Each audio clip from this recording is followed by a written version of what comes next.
देश के कुछ लोग इस जुगत में रहते हैं कि वे अपने राजनीतिक हित साधने के लिए इस राष्ट्र की सबसे महान विभूतियों के प्रति अपशब्द बोलते रहे। राजनीति अपना कर्तव्य समझे, लेकिन युग के कवि का कर्तव्य है कि वो उस पर टिप्पणी करे। महाराणा सांगा, जो भारत के एक ऐसे अप्रतिम योद्धा हैं जिन्होंने इस देश की सीमाओं की रक्षार्थ अपने शरीर पर लगे 80 घावों की उपेक्षा करते हुए रण क्षेत्र में स्वयं को सन्नद्ध रखा, उनके प्रति इतना निंदनीय वाक्य कहना राजनीति को शोभा दे सकता है, लेकिन कविता उसका प्रतिकार करती है। जुगनू की कुछ औलादों ने सूरज पर प्रश्न उठाए हैं, शेरों की मांदों के आगे कुछ ग्राम सिंह चिल्लाए हैं।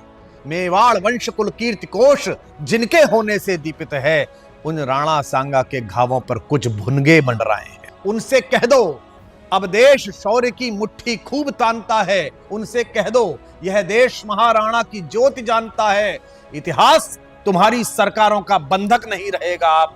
उनसे कह दो यह देश लुटेरों को अब नहीं मानता है, उनसे कह दो यह देश ऋणी है ऐसे पुण्य प्रवाहों का, यह देश ऋणी है वीर शिवा के परम प्रतापी छावों का। उनसे कह दो वे राजनीति का गुणाभाग घर पर रखें, यह देश ऋणी है महाराणा सांगा के 80 घावों का।